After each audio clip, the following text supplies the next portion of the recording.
Okay, ito yung nakita ko, eh, oh. Pagka-click mo yung C translation, back to back, parang follow to follow 'to, eh. So ang gagawin ko na muna for now, um, even though naka-filter na dapat yung mga unwanted words natin sa moderation assist, itong mga nakikita kong words na 'to idadagdag ko, yan katulad yan back to back.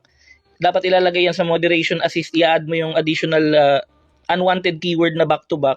Follow-up video po ito regarding sa status suspended or demonetized na po yung Like Anika Family Vlogs na Facebook page.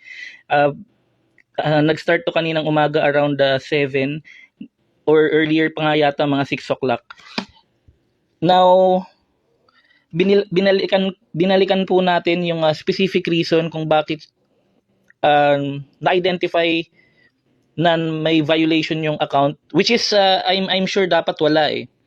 Kasi hindi naman tayo nag-engage sa follow to follow or yung mga fake engagement. Pero makikita natin dito, ito yung binigay na reason ni Facebook. Okay, monetize authentic content. Okay, creators, publishers, and third-party providers can only monetize content consumed by their natural authentic audience. Examples of these things, we don't allow any behaviors that boost or amplify followers' views or engagement for the purpose of generating more revenue. Okay, so dito talagang disagree ako kasi naka-turn on na rin yung moderation assist ko. Disable ko na lahat yung ability ng yung mga spam, yung mga potential viewers or audience na naglalagay ng mga spammy comments, or yung pwede silang maglagay ng mga links. Yan, naka-moderation assist na yan sa akin. Pero most likely meron pang natira sa mga comments, kaya iniisip ni Facebook na nag-engage tayo sa fake engagement wherein or in fact organic lahat yung natin followers, hindi naman tayo nagfa-follow to follow. Ilang ulit ko na yan sinabi sa mga previous videos natin, pero kumbaga ang opinion ko kasi yung AI or yung artificial intelligence system ni Facebook Meta, hindi siya accurate. And kapag nag-search ako ngayon sa social media, sobrang dami pala. Talagang sobrang dami, talagang parang mass demonetization yung ginawa ni Facebook. So, hindi ko alam kung anong mangyayari. Hindi ko ina-expect na mare-resolve to agad sa dami ng na-demonetize. Natural, lahat mag-a-appeal yan. So, hindi ko ina-expect na mare-resolve to agad. Ngayon, ang ginawa ko, ito yung business suite natin.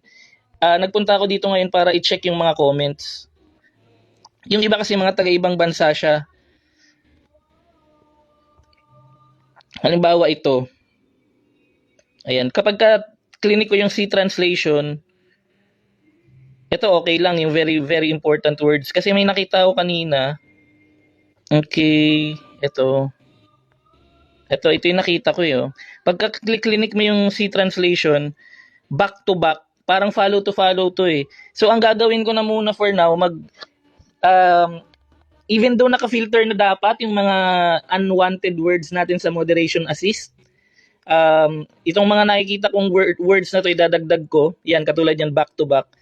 Dapat ilalagay yan sa moderation assist, i-add mo yung additional unwanted keyword na back to back. And then dapat ito i-delete na natin 'to. Okay? So sariling clean up ko 'to sa sarili kong account para kasi kung ma-delete yung mga unwanted comments, baka possible na